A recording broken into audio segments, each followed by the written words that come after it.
คำเตือนโปรดใช้วิจารณญาณในการรับชมว้ายพ่อแม่ก็บอกให้เงินกูแล้วเฮ้ยยังเนี่ยหุยเงินหุยกูต้องได้เพื่อขนมหุยไปเหยียบแล้วมาเดินไปแล้ว ขอทางกูแล้วไปพูดลากลากลากลากลากให้ลาก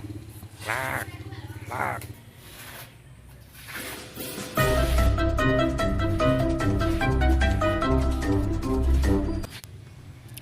อย่าบอกนี่คือจะบอกมีคนแล้วเว้ยมองนี่คือจะปลอดคนแล้วเว้ยโอ้ยเดี๋ยวแล้วอุ้ยอุ้ย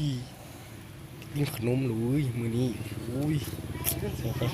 อะไรเด้อกูอะไรเด้อถ่าด้วยหางขนม